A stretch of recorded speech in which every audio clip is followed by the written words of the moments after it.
by the river. Doesn't do anything well. There is not one. I'm sorry. There was no creativity.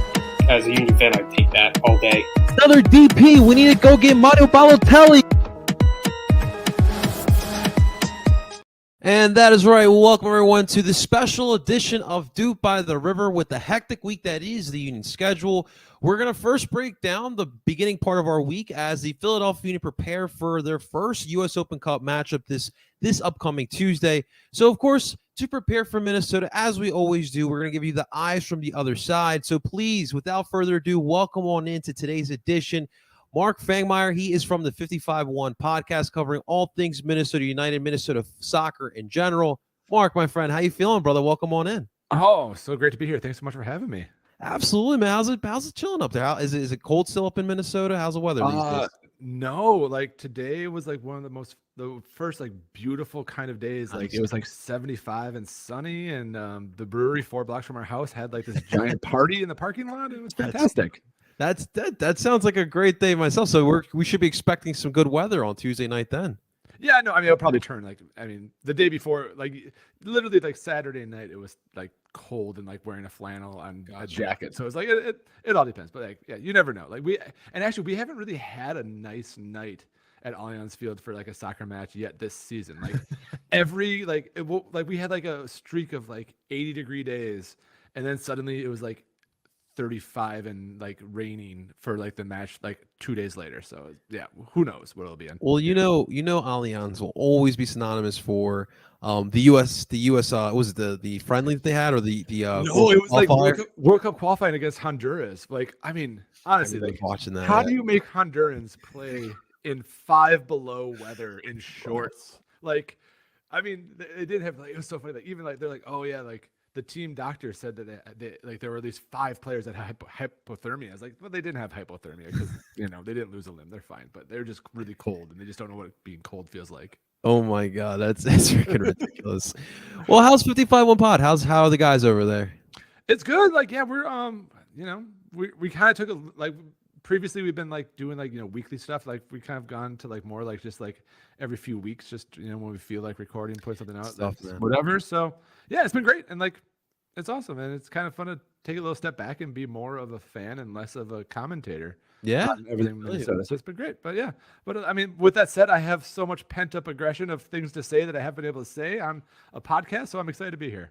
Well, we're happy to have you because that's what we need you here for. But I wanted to start off by saying I am a fan of these new kits that you guys have for the season. I think is it the away kit that you guys have? Yeah, they're the Northern Lights kit. They're not officially called that, but that's pretty much what they're called. It's gorgeous how it's like white and then it kind of just like fills in with color. Yeah, it's pretty great. Like they kind of knocked that one out of the park. So they're slowly starting to with that throughout the league. Like we're kind of far away from that than my white tee. Oh guys, was that like 4 years ago where every single team had a white T-shirt? They're like, oh well, we need some consistency in the league, and this is how we're gonna do it. I was like, oh god, it's just awful. We're heading in the right direction. That's I know, and I think what did they call? I don't even remember what stupid name Minnesota gave it. Like, of course, it was like snow related of some sort, but like it was just terrible. Absolutely. Well, let's talk about this Minnesota United team that you love here. So right now, focusing on the MLS play, of course, first. In MLS play, 8th in the Western Conference, 3 wins, 3 draws, and 4 losses. So you guys are around that 500 type of soccer club. So obviously Luis Amaria also is your leading scorer too. So kind of, what is really the difference from last year's team to this year's team for Minnesota? I mean, the elephant in the room is there's no Ray. Right. We'll talk about that in a second because I'm sure we got to talk about that. I mean, it's unfortunate. Like they and it's been weird. Like going into the season, everyone pretty much expected them to be kind of where they're playing now, in that like no one expected them to be good. And then in the first 4 matches of the season, they won, a bunch of road games. They were out. They weren't just like, our defense was one of the top 4 defenses in the league when we first started the season. And we were outperforming our, expected goals against like in a huge way.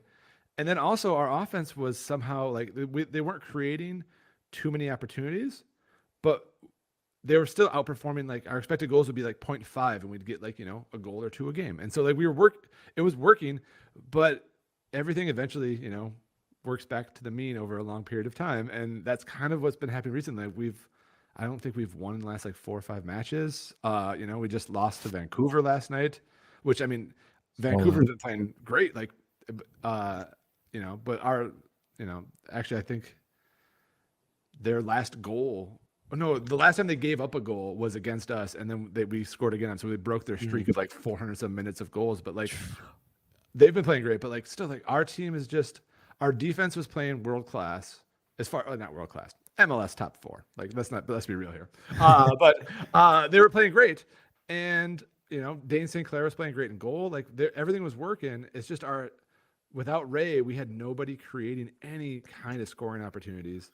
And we were just trying to like, and then Adrian Heath is pretty like stuck in his ways about like, he loves his 4-2-3-1, which that is great when you have a fantastic number 10 who can create the opportunities in that formation. But when you don't have that, when Ray's gone, he was just trying to put whoever could play in the number 10 role. And we just don't have a creator, and we just weren't having any offense. And we had and the few opportunities we were making, I mean, Amaria hasn't scored from the run of play yet. He's our leading scorer. He has 2 PK goals, but he hasn't scored in the run of play in MLS play.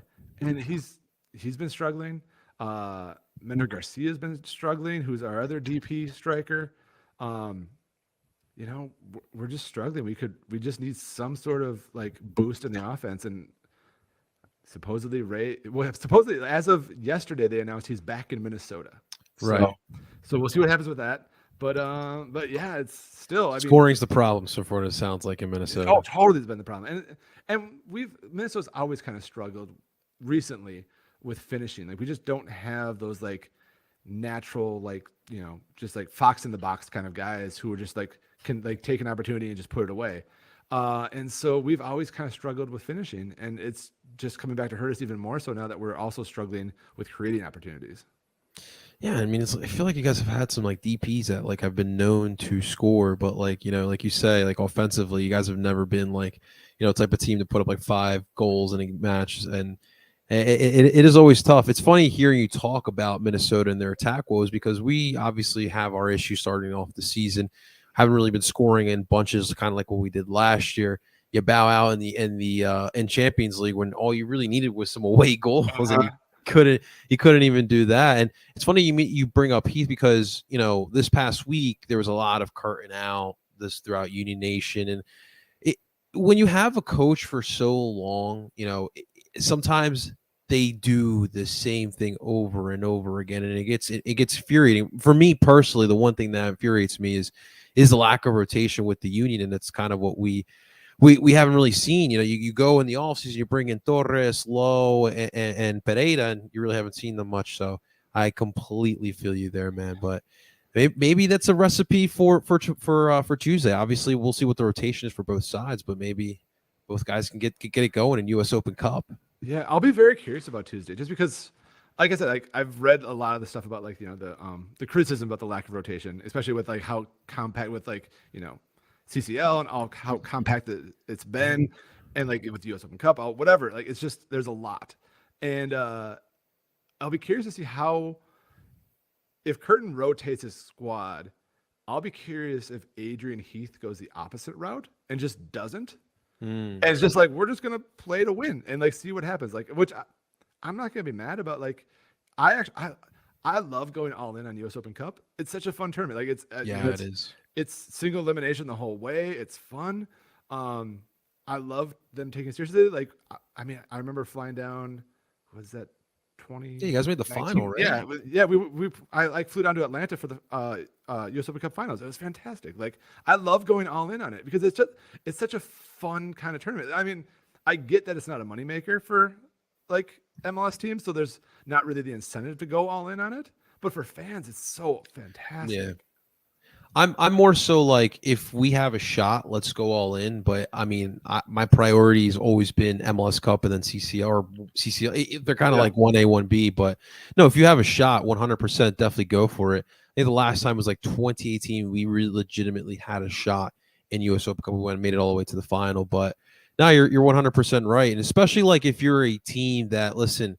I mean, you're a little bit far behind. You have a chance in US Open Cup though. Go definitely go all in on it. But I wanted to ask you real quick about Reynoso, the situation. Obviously, big loss for you guys, but obviously the story in general is kind of crazy. So you kind of just talk to us about the situation as best as you can with Reynoso and kind of what his return means to Minnesota. Yeah. So, I mean, he was expected to join the team in, January in training camp, as all players do. He didn't show up. Now and then there's always like, oh, he'll be here soon. He'll be here soon. Like, and like the first week, like we had like a number of like 3 or 4 players that didn't show up for the first week. There's different family stuff, whatever. Like that's fine, like normal, like that happens. But then just went on and on and on, and then there were reports that like basically he hadn't really communicated with anybody at the club for more than like a couple like sentences, like in an email or something. Like there was just very little communication between him and his representatives and the club, and I guess it all kind of stems back December of 2021 when he was home in Argentina in between seasons. Allegedly, he went out with some of his buddies from back home. There was some sort of an altercation, robbery, something, and allegedly he pistol whipped a 17-year-old. And so that happened in December. He spent a couple weeks in jail, was out on bond, and the whole time everyone's like, "Oh no, it's cool, everything's settled, it's cool." And then December of this year, so a year later, so December 2022, going into the preseason, there was like a report that he might be going to trial for it finally, but no one really confirmed anything, and it's all weird too. And also it's just also weird too because it's the Argentinian justice system also with a soccer star, so that just creates all kinds of other things in it too, of like some people would get special treatment if you're a soccer star in Argentina versus whatnot, and so like there's all kinds of weird things going in. So there's like all kinds of stuff like, well, maybe he's stuck, maybe he can't leave, like maybe he's actually stuck there like with an immigration thing, like he has like can't leave, but apparently that was not the case. And just recently, Mark Watson, our technical director, went down and I guess was down in Buenos Aires and had a like multi-hour conversation with him, and eventually got him to come, like as of this weekend, fly back to Minnesota, and I guess is in Minnesota now. The report was recently from the St. Paul Pioneer Press. Andy Grader, who covers the team, said that he was concerned. He had some family issues, but was also concerned about leaving with the potential of a trial hanging over him in Argentina. So who knows what's going on? But now he's also 4 months. He hasn't played competitively in 6 or 7 months, and has missed 4 months of training with the rest of the team. So who knows what he'll be like when he gets back either. Oh my God. So no one knows what kind of fitness he's kind of in right now. No. So the possibility tomorrow is really slim. Oh, Tuesday.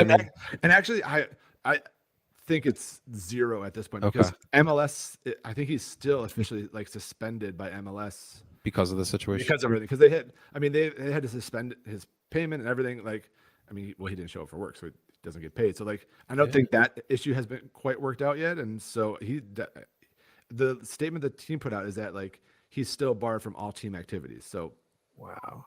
So like realistically, what does this affect this season then? He's got to get back into shape and then get integrated with the squad. And yeah, and also like I can only imagine like the chemistry on that team now. Right. Like when you have a guy who doesn't show up for 4 months and then just comes in, like, and who knows, like I said, like who knows what kind of shape he's in, his fitness, whatever. All of a sudden just shows up. Like, imagine you're one of the guys who's like fighting for a starting job and been working your ass off for the whole, like, since January. Like, how are you going to look at this guy coming into your team? Like, and it's not like they definitely need him for chance creating, but like they've worked their tails off to like stay middle of the pack with a pretty much very medium, like low end attacking team, like, and they've worked, and like their defense has worked their ass off to do it. And so, like, I'm just curious how he'll be accepted in the squad generally. So I mean, like for the attack though, like do you think Minnesota would add on considering what's going on with Reynoso in the summertime? I don't know. Like who know? Unfortunately, like because of everything that happened, I don't think there's a market for Reynoso right now. Like I would love for them to try to sell him and just be done with it and get someone in who wants to be here. But I mean, who knows? Like what team is going to want to pay anything for him right now? And he just signed a 3-year contract extension last summer, so they're under contract for a while with him too. So I don't know what's going to happen. Like, ideally for me, I would love to see him sell him and just move on and just try to find another guy and just do what you can do and just keep the team going. But yeah, we'll see. Right, absolutely. Well, I have seen a lot of hype from Minnesota's fan base of Jong Shangbin, the 21-year-old South Korean there. So what is this hype for Shangbin here? We kind of finally got a true glimpse of him in the second half against Vancouver last night. In that, like I said, like with Ray being gone, and then Heath kind of being, very kind of sticking with his 4-2-3-1, he's been playing him as a number 10, which his whole experience has been as a striker, center forward. So having him come in and like trying to be the person that's creating opportunities for other players isn't him. And he's wicked fast. Like if you just see him, like if he goes on the sideline, he's just like zipping past defenders. And even on the goal last night, like Robin Lod had a great pass to him through the middle of cutting into the middle of the 18-yard box, but he just split the defenders and just took off and like had a great first touch, put it away. And like, you can see that. And like, we just need him to be played as our striker instead of playing as a number 10. And I think, that will take care of itself. And he's only like 22 years old. He's fantastic. I believe he's his nickname is the Korean Messi. So there you go. We got Medford Messi over here, who's now with Leeds United, and then now we got the Korean Messi. I like that. But let's move on to U.S. Open Cup, because obviously you guys already have played in U.S. Open Cup this season, beating Detroit 3-1 earlier in the tourney. But what is the expectation for Minnesota in this U.S. Open Cup edition? See, I don't know. Like, it all depends on how seriously Adrian Heath takes it. And like, again, like it's tricky because as you guys know, like just the amount of matches this season is just going to be ridiculous. And so the thing that kind of scares us as Minnesota United supporters is like last year we bombed out of it when we lost to Omaha at home. And it was very much a rotated squad. Like Wilt Trapp was in the stands, like Ray was in the stand. Like we had players that could have dressed, but didn't even dress them for the matches. And it felt, our first US Open match this year felt kind of similar in that Detroit came out early, scored early, and going into halftime, Detroit was up 1-0 at home. And it kind of felt like a very similar vibe. Like we just weren't doing anything. Like our offense wasn't clicking. We were a heavily rotated squad, which I mean, you would expect playing against, a USL team. It should be heavily rotated.